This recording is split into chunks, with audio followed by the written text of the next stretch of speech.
presento en primer lugar. Soy Timoteo. El apellido Glasscock no os suena muy español, ni el acento. Así que soy de Inglaterra originalmente, pero llevo como 50 años en España, 54 años como misionero. Cuando llegué a España,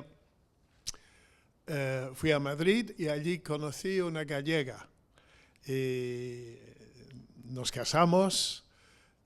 A Terriña tiraba y llevamos la mayor parte de nuestro ministerio en Galicia, aunque también hemos pasado años en Salamanca, además de los primeros años en Madrid. Tenemos 3 hijos y 9 nietos, incluyendo una niñita de acogida de Guinea Ecuatorial, que es una preciosidad. Así que me alegro mucho estar con vosotros hoy y vamos a disfrutar juntos de la palabra del Señor, espero. En esta mañana, entonces, en primer lugar, tenemos la predicación y os voy a pedir que busquéis en Génesis capítulo 12. La lectura va a ser un poco larga, porque va a ser todo el capítulo 12 y el capítulo 13 que quisiera leer. Y dudaba un poco, sería muy larga esta lectura, pero la verdad es que estoy cada vez más convencido de que la lectura pública de la palabra de Dios en la iglesia es muy importante. Y cuanto más mejor. ¿Os acordáis como en 1 Timoteo 4, Pablo dice a Timoteo, ocúpate en la lectura, la exhortación y la enseñanza. Y creo que la lectura allí es la lectura pública de la palabra de Dios, ¿no? Así que pido un poco de paciencia, pero vamos a leer estos capítulos de Génesis en su totalidad, ¿no? Génesis 12, versículo 1. Son capítulos muy conocidos, pero nos hace bien repasarlos. El Señor dijo a Abraham, vete de tu tierra, de entre tus parientes y de la casa de tu padre, a la tierra que yo te mostraré. Haré de ti una nación grande y te bendeciré, y engrandeceré tu nombre. Y serás bendición. Bendeciré a los que te bendigan, y al que te bendiga, maldeciré. Y en ti serán benditas todas las familias de la tierra. Entonces Abraham se fue, como el Señor le había dicho, y Lot fue con él. Y Abraham tenía 75 años cuando partió de Harán. Y tomó Abraham a Sarai su mujer, y a Lot su sobrino, y a todas las posesiones que ellos habían acumulado y las personas que habían adquirido en Harán, y salieron para ir a la tierra de Canaán, y a la tierra de Canaán llegaron. Y atravesó Abraham el país hasta el lugar de Siquem, hasta la encina de More. Y el cananeo entonces estaba en la tierra. Y el Señor apareció a Abraham y le dijo, a tu descendencia daré esta tierra. Entonces él edificó allí un altar al Señor que se le había aparecido. De allí se trasladó hacia el monte al oriente de Betel y plantó su tienda teniendo a Betel al occidente y Ai al oriente, y edificó allí un altar al Señor. Invocó el nombre del Señor. Y Abraham siguió su camino, continuando hacia el Negev. Y hubo hambre en la tierra. Y Abraham descendió a Egipto para pasar allí un tiempo, porque el hambre era severa en la tierra. Y sucedió que cuando se acercaba a Egipto, dijo a Sarai su mujer, mira, sé que eres una mujer de hermoso parecer. Y sucederá que cuando te vean los egipcios dirán, esta es su mujer. y me matarán, pero a ti te dejarán vivir. Di por favor que eres mi hermana, para que me vaya bien por causa tuya y para que yo viva gracias a ti. Y aconteció que cuando Abraham entró en Egipto, los egipcios vieron que la mujer era muy hermosa. Y la vieron los oficiales de Faraón, y la alabaron delante de él, y la mujer fue llevada a la casa de Faraón. Y éste trató bien a Abraham por causa de ella, y le dio ovejas, vacas, asnos, siervos, siervas, asnas y camellos. Pero el Señor hirió a Faraón y a su casa con grandes plagas por causa de Sarai, mujer de Abraham. Entonces Faraón llamó a Abraham y le dijo: ¿qué es esto que me has hecho? ¿Por qué no me avisaste que era tu mujer? ¿Por qué dijiste es mi hermana?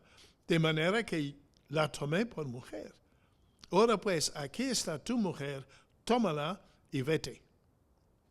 Y Faraón dio órdenes a sus hombres acerca de Abraham, y ellos lo despidieron con su mujer y con todo lo que le pertenecía. Subió pues Abraham de Egipto al Negev, y él y su mujer con todo lo que poseía, y con él Lot. Y Abraham era muy rico en ganado, en plata y en oro. Y anduvo en sus jornadas desde el Negev hasta Betel, al lugar donde su tienda había estado al principio entre Betel y Ai, al lugar del altar que antes había hecho allí. Y allí Abraham invocó el nombre del Señor. Y también Lot, que andaba con Abraham, tenía ovejas, vacas y tiendas. Y la tierra no podía sostenerlos para que habitaran juntos, porque sus posesiones eran tantas que ya no se podían habitar juntos. Hubo pues contienda entre los pastores del ganado de Abraham y los pastores del ganado de Lot. Y el cananeo y el ferezeo habitaban entonces en aquella tierra. Y Abraham dijo a Lot: te ruego que no haya contienda entre nosotros, ni entre mis pastores y tus pastores, porque somos hermanos. ¿No está toda la tierra delante de ti? Te ruego que te separes de mí. Si vas a la izquierda, yo iré a la derecha. Si a la derecha, yo iré a la izquierda. Y alzó Lot los ojos, y vio todo el valle del Jordán, el cual estaba bien regado por todas partes. Eso fue antes de que el Señor destruyera a Sodoma y Gomorra. Como el huerto del Señor, como la tierra de Egipto rumbo a Zoar. Y escogió Lot para sí todo el valle del Jordán, y viajó Lot hacia el oriente. Así se separaron el uno del otro.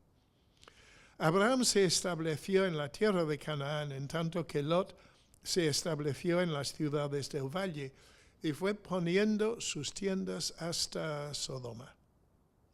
Y los hombres de Sodoma eran malos y pecadores contra el Señor en gran manera.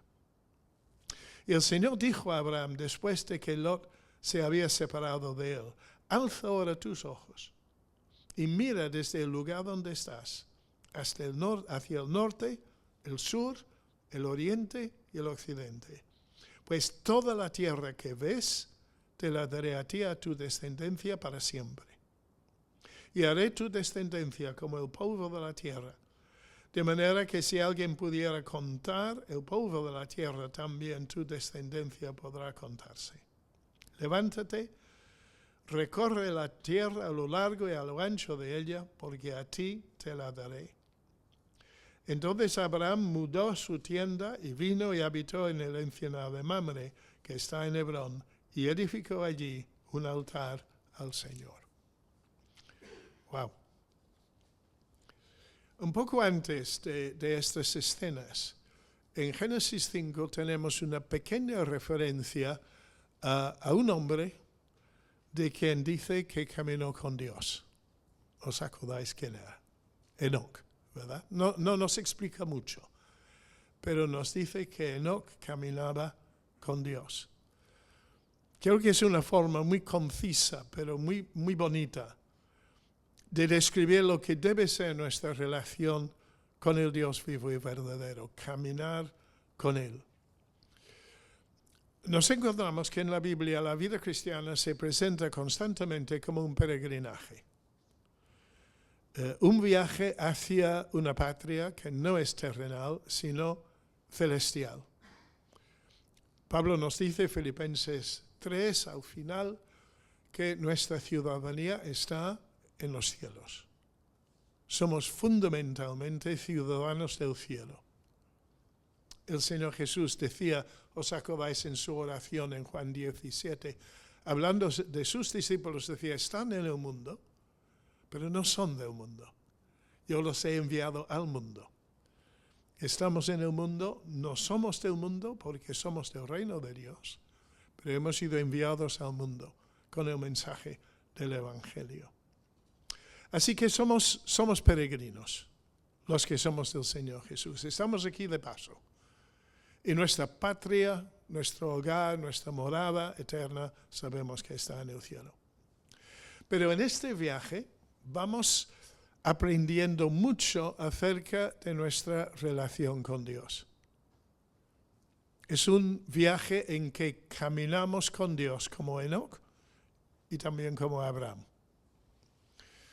Dios nos va transformando por obra de su Espíritu Santo, que ha enviado a habitar, a vivir, a morar en nuestros corazones. Y esta transformación tiene el propósito de que parezcamos cada vez más al Señor Jesús, que reflejemos su carácter, su forma de ser, como dice Pablo en Romanos 8. Pero este camino es una transición llena de desafíos y de dificultades. No es fácil, no lo va a ser, nunca. No es un camino de rosas. Incluso para hermanos y hermanas nuestros en muchas partes del mundo, no solamente no es fácil, es que es sumamente difícil. Y pienso en estos días mucho en nuestros hermanos y hermanas en Irán o en otros sitios, con unas presiones tremendas sobre ellos.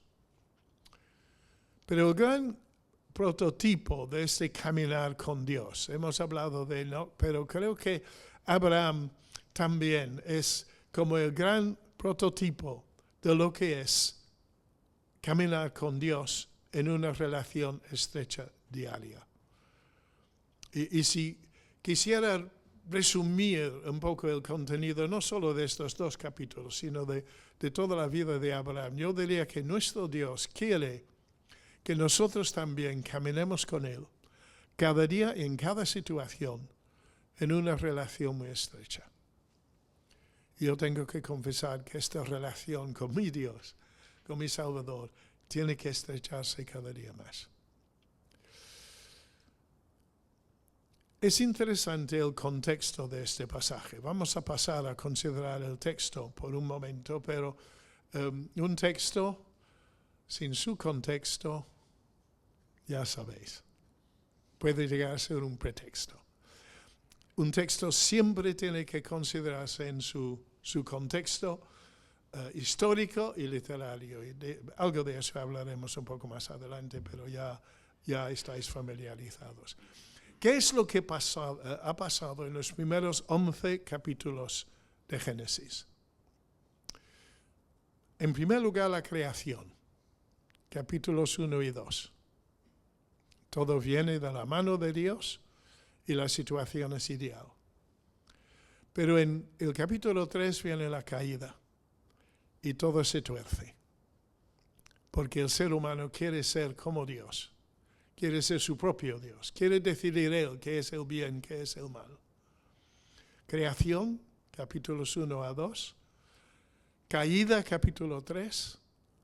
Y luego desde el capítulo 4 hasta el 11, las consecuencias de la caída. ¿Qué pasa en el capítulo 4? Asesinato. Capítulos 5 a 9, más o menos, la historia del diluvio, anarquía. Un mundo totalmente entregado a la violencia. Dice el texto que la tierra estaba llena de violencia y Dios dice, basta ya. y salva una sola familia, que es la familia de Lot. Asesinato, anarquía y la torre de Babel, arrogancia. Vamos a edificar una torre que llega hasta el cielo y diremos a Dios que somos tan capaces, tan potentes como Él. Podemos hacer lo que Él hace. Así que este es el contexto de estos capítulos: la creación, la caída, las consecuencias de la caída. Y en el capítulo 12 tenemos la contraofensiva de Dios. Dios inicia su plan de salvación. Bueno, no sería correcto decir que lo inicia, pero inicia, vamos a decir, su contraofensiva, ¿no? Una contraofensiva que va a durar hasta Apocalipsis 22, el resto de la Biblia. Todo va a tener que ver cómo Dios deshace los resultados funestos de la caída y volvemos a tener una nueva creación. ¿Cómo inicia Dios esta contraofensiva? Digo yo, podría haber armado un ejército de ángeles y haber invadido la tierra. Podría haberlo hecho, ¿no? ¿Os acordáis lo que Jesús dice a Pedro en Getsemaní, ¿no? ¿No sabes que yo pudiera pedir al Padre 12 legiones de ángeles y Él me los concedería? Pero eso no es el camino.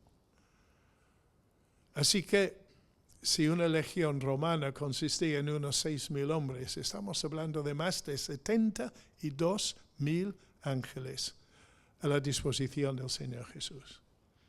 Pero claro, eso no era el camino. Dios podría haber mandado un ejército tremendo para reconquistar la tierra, pero su contraofensiva empieza con un hombre, Abraham, y su familia.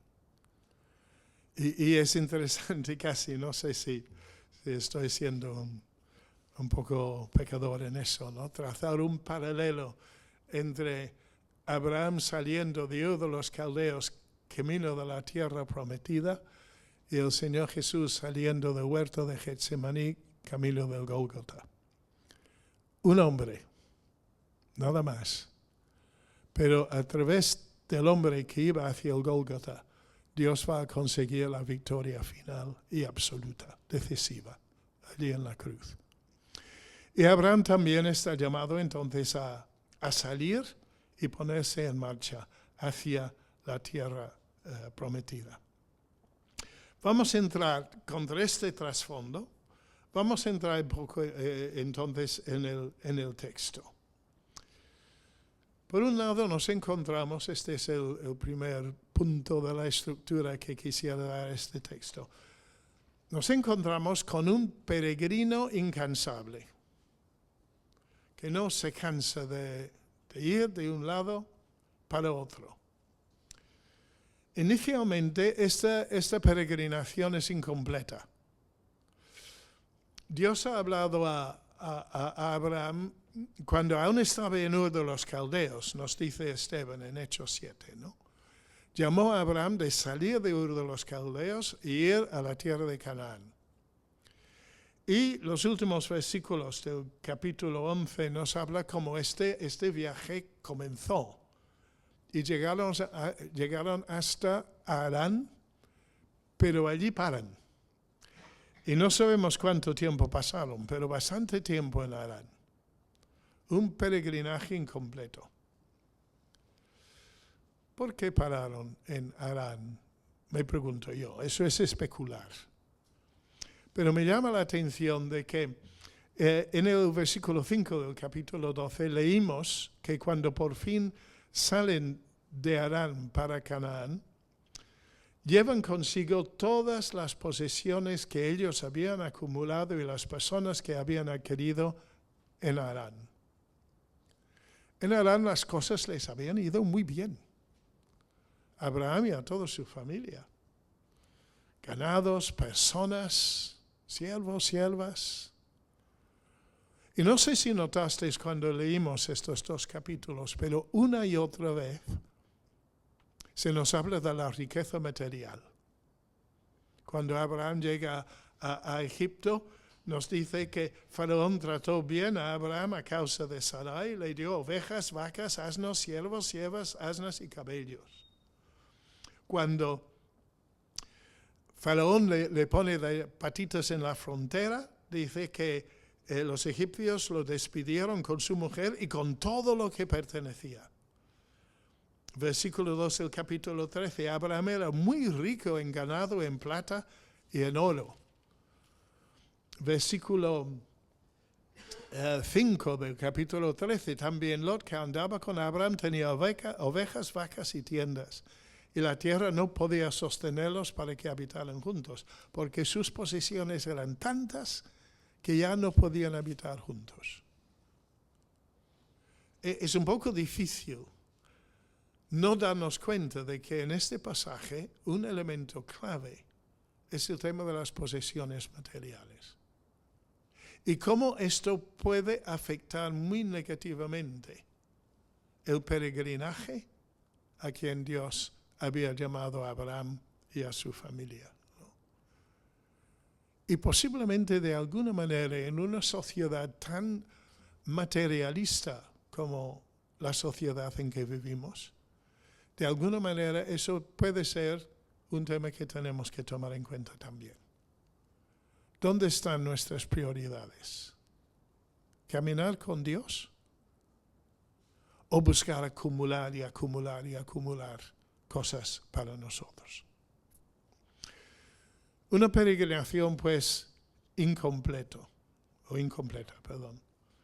Los bienes materiales pueden ser un estorbo en nuestro caminar con Dios. ¿Os acordáis? Eso lo pregunto. ¿Os acordáis de algún caso en el Nuevo Testamento, en los Evangelios? El joven rico, ¿no? Hay otro momento cuando el Señor Jesús está contando la parábola de la semilla, ¿no? De la siembra. Y nos dice, por ejemplo, ¿dónde estoy? No, me he equivocado del texto. Perdonad un momentito. Bueno, es aquel texto cuando el Señor está hablando de los distintos tipos de terreno, ¿no? El primer tipo que no penetra en la tierra, vienen los aves, lo llevan. El segundo tipo de semilla que cae en tierra muy, muy fina, muy poca superficie y termina secándose. Pero el tercer ejemplo es de la semilla que cae en medio. ¿Perdona? Mateo 13. Gracias, David. Por alguna razón tenía 14, creo que era. Vamos a leerlo. Mateo 13. Eso es. La parábola del sembrador. Mateo 13, fijaros en el versículo 22. Mateo 13, 22. Y aquel en quien se sembró la semilla entre espinos, este es el que oye la palabra, mas las preocupaciones del mundo y el engaño de las riquezas ahogan la palabra y se queda sin fruto. Fijaros cómo el Señor Jesús puntualiza allí el tema. Una peregrinación incompleta, por lo tanto, allí en Harán, allí pararon, acumularon mucho, pero no estaban obedeciendo al Señor. Así que llega el momento en que parece que el Señor vuelve a insistir: Abraham, tienes que marcharte a la tierra que yo te mostraré, haré de ti una nación grande, te bendeciré y engrandeceré tu nombre, serás bendición.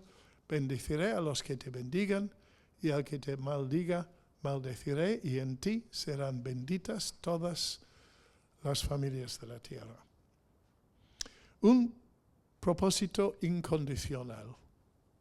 Versículos 1 a 3 del capítulo 12.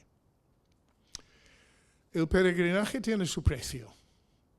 Márchate.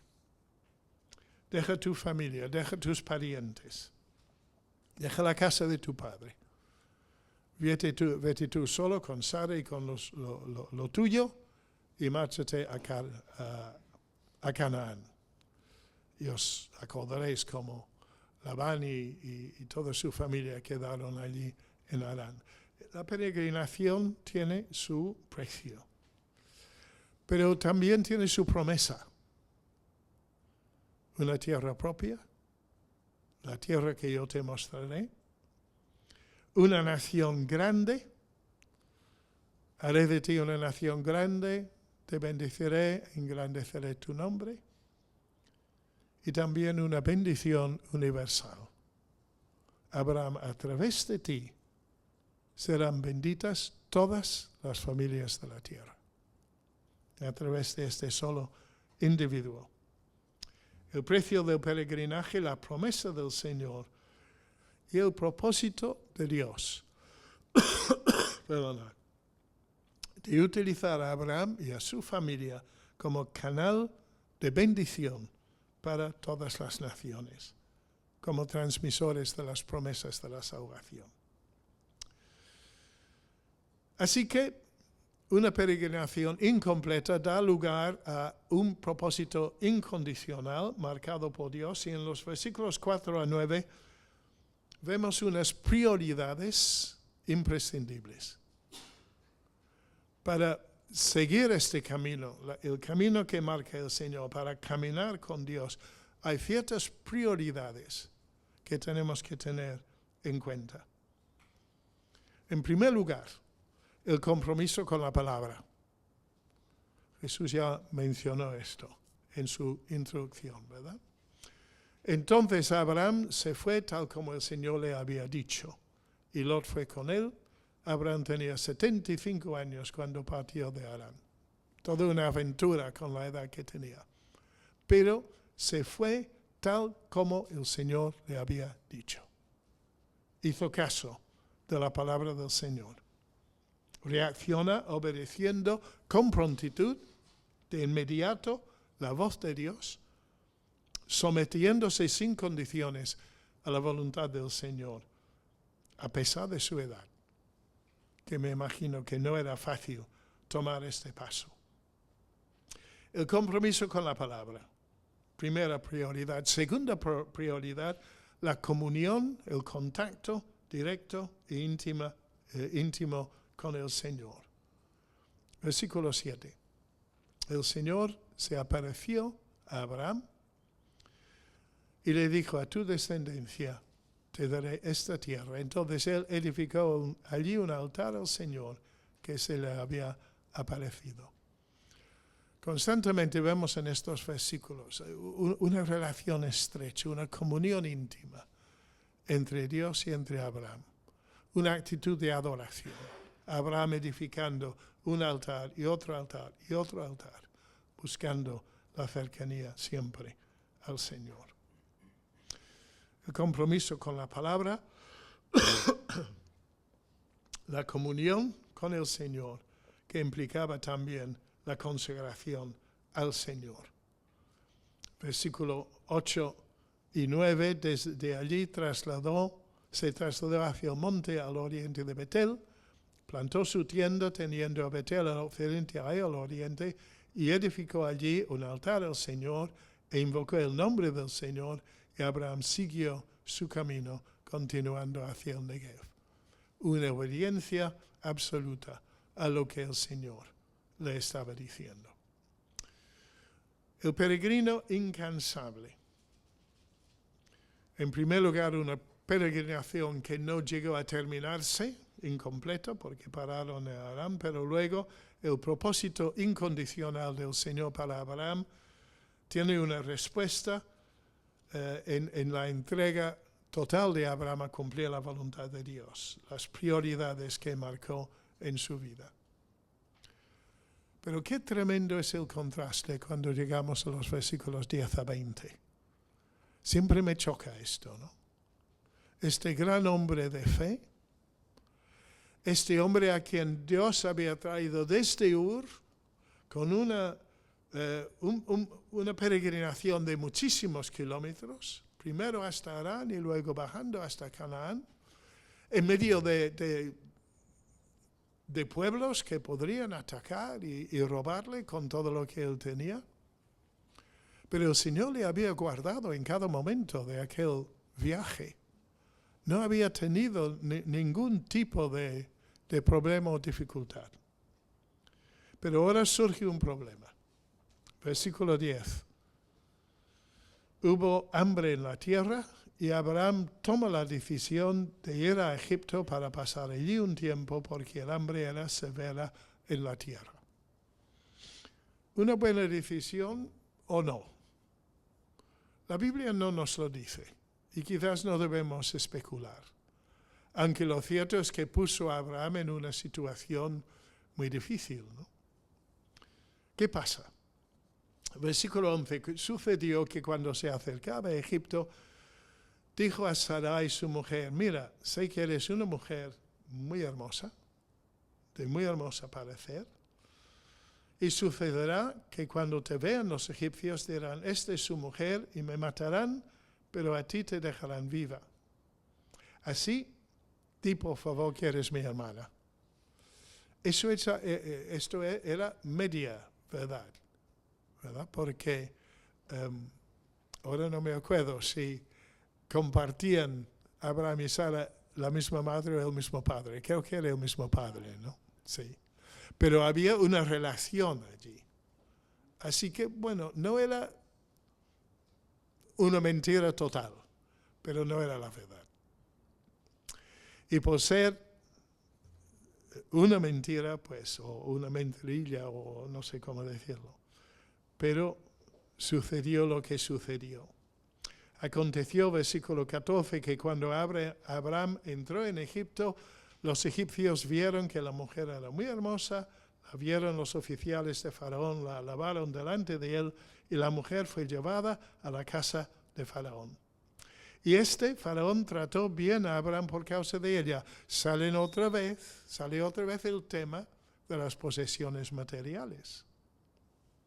Le dio ovejas, vacas, asnos, siervos, siervas, asnos y camellos. Así que, ¿cuál era la perspectiva de Abraham aquí? Por un lado, de alguna manera, y no lo digo, como diría yo, en términos de una crítica personal, porque a lo mejor yo en su situación hubiera hecho lo mismo, no lo sé, pero metió la pata. Porque su Dios era poderoso para protegerle o no. Claro que sí. ¿Su Dios le había protegido en todo el camino? Claro que sí. ¿Le había faltado alimento en algún momento? Nunca. ¿Y por qué no confió Abraham al Señor en este viaje hasta Egipto? Quizás algún día en el cielo nos explicará, pero por ahora no sabemos. Lo cierto es que la preocupación de Abraham era ilógica. No casaba con todo lo que él conocía de Dios. Había dejado de alguna forma en aquel momento de caminar con el Señor y se había desviado del camino verdadero. Y su temor infundado lleva a un testimonio inaceptable. El Señor hirió a Faraón y a su casa con grandes plagas por causa de Sarai, mujer de Abraham. Y entonces Faraón llamó a Abraham y le dijo: ¿qué es esto que me has hecho? ¿Por qué no me avisaste que era tu mujer? ¿Por qué dijiste es mi hermana? De manera que la tomé por mujer. Ahora pues, aquí está tu mujer, tómala y vete. No queremos a gente como tú en Egipto. Preferimos que te marches, Abraham. Vaya testimonio, ¿no? Vaya testimonio al Dios de Abraham. Fíjate, si tu Dios tiene a gente como tú adorándole, no queremos saber nada de él. Así que, al haberse desviado de los caminos que le marcaba el Señor, el resultado era un testimonio funesto. Y Faraón pone, como dijimos antes, pone a Abraham de patitas en la frontera. Vete, márchate, no te queremos entre nosotros. Como peregrinos podemos cometer los mismos errores de desconfianza y desacierto por tener prioridades erróneas.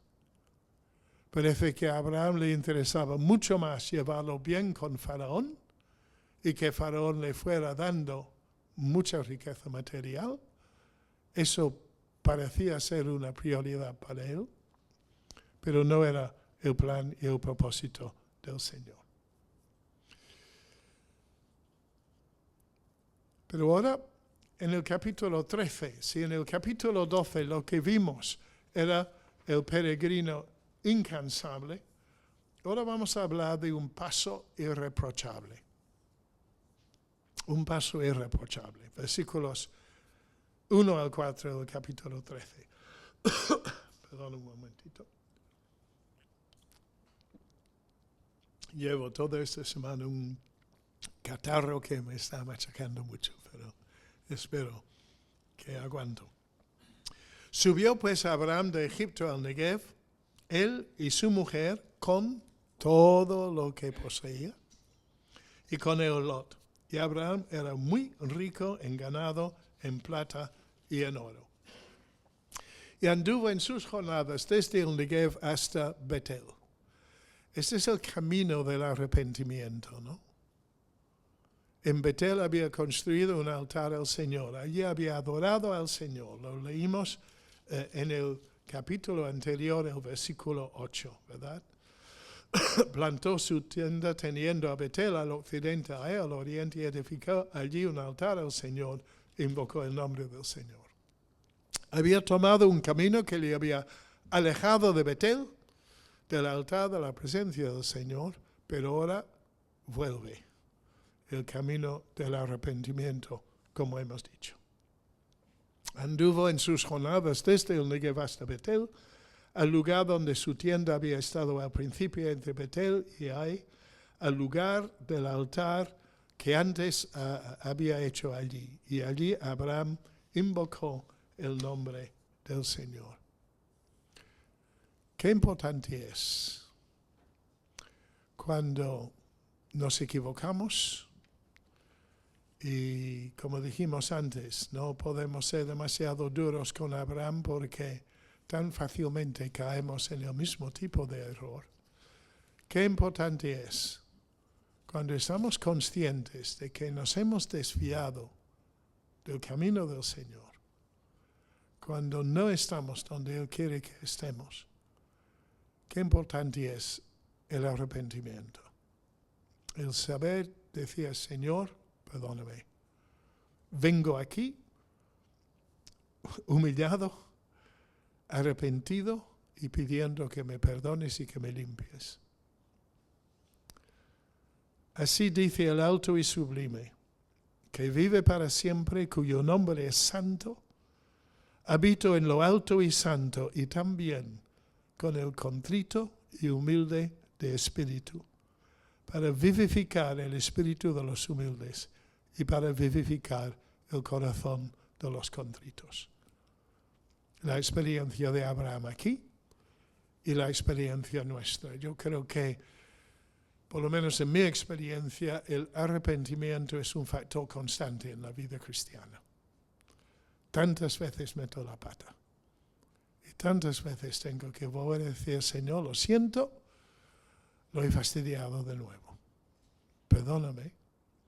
Y es tan paciente, es tan bueno, que me perdone y me dice, venga, chico, adelante.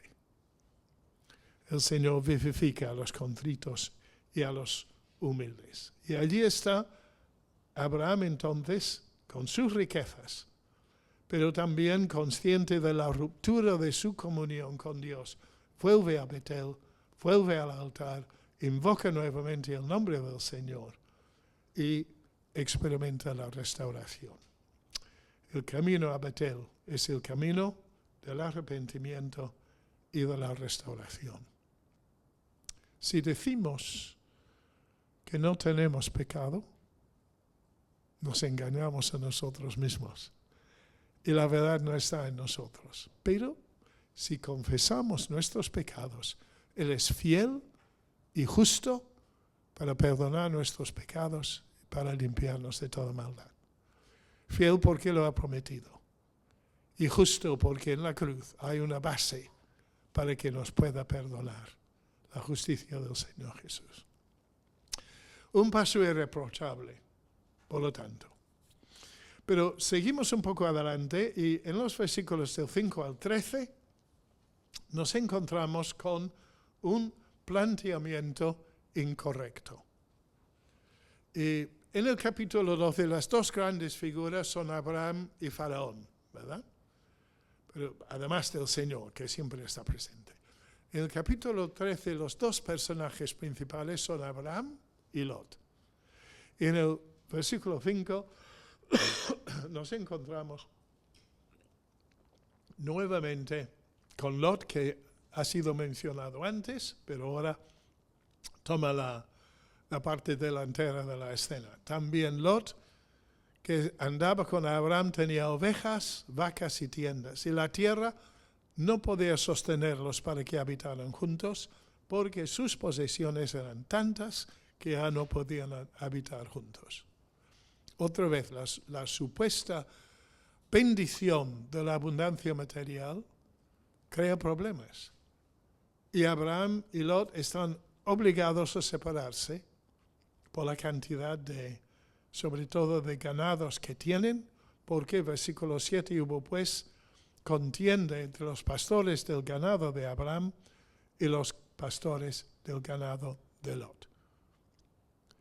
Los bienes materiales tienen el nefasto resultado de romper la comunión entre Abraham y su sobrino. Y fíjate cómo aquí notamos un cambio en Abraham. Parece que en Egipto lo que más le preocupaba era lo que Faraón podría darle. Buscaba una situación en que podría enriquecerse. Pero aquí, aunque él es el mayor, aunque él es el tío y Abraham y Lot el sobrino, Abraham dice: Lot, tú primero.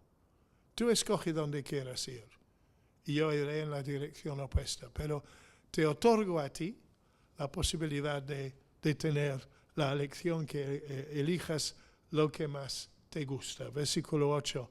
Abraham dijo a Lot: te ruego que no haya contienda entre nosotros ni entre mis pastores y tus pastores, porque somos hermanos. No está toda la tierra delante de ti. Te ruego que te separes de mí. Si vas a la izquierda, yo iré a la derecha. Si a la derecha, yo iré a la izquierda.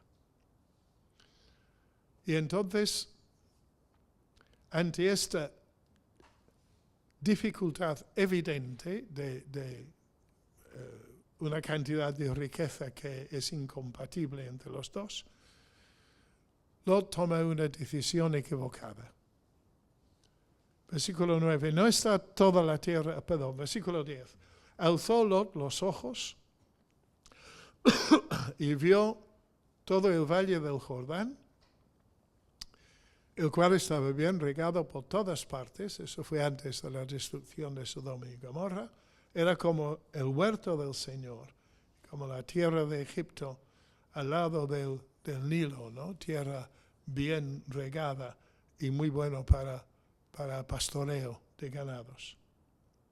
De manera que escogió Lot para sí todo el valle del Jordán y viajó Lot hacia el oriente. Así se separaron el uno del otro. Y Abraham se estableció en la tierra de Canaán, en tanto que Lot se estableció en las ciudades del valle y, frase funesta también, fue poniendo sus tiendas hasta Sodoma, acercándose cada vez un poquito más a aquella ciudad tan pecaminosa. Perdón. Una dificultad evidente, la imposibilidad de convivir, una decisión equivocada. Mira, Jordán, qué bueno para mis ganados, los pastos que hay al lado del río, pero también un declive espiritual. Una vez establecido en el valle, Lot se va acercando cada vez más a Sodoma, sabiendo muy bien el carácter de sus habitantes. Y de esta forma, sabiendo lo que pasa después, Lot pierde su comunión con Abraham, su testimonio, llega a perder sus bienes, llega a perder su esposa y causa la pérdida de su familia. Una decisión equivocada que produjo enormes pérdidas para este pobre hombre. Por otro lado, ante este planteamiento incorrecto, el capítulo y la predicación termina con una perspectiva ilimitada. En el versículo 10 leímos que Lot alzó los ojos, levantó la mirada y pudo ver todo el valle del Jordán. ¡Qué bonito! Ahora el Señor dice lo mismo a Abraham. Versículo 14. El Señor dijo a Abraham después de que Lot se había separado de él, Abraham, ahora levanta la mirada, alza los ojos y mira. No solo el valle del Jordán.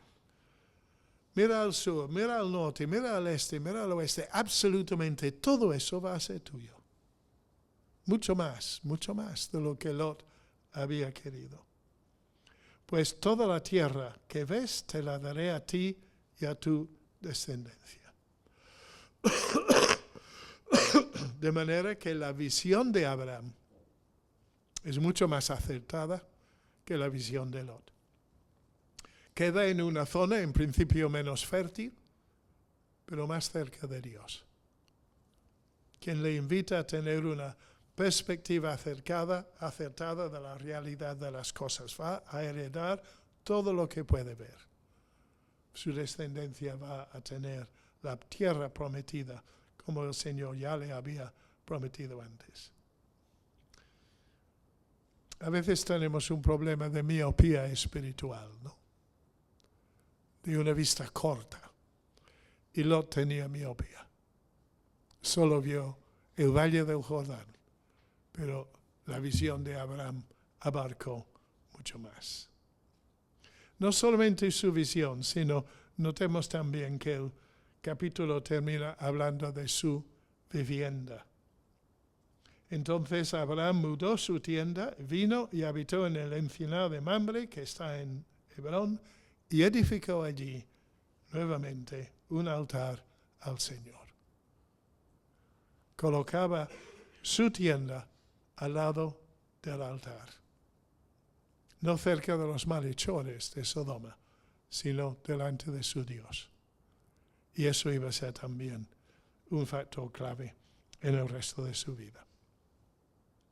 Dios quiere que caminemos con Él, como hizo Enoc y como hizo Abraham.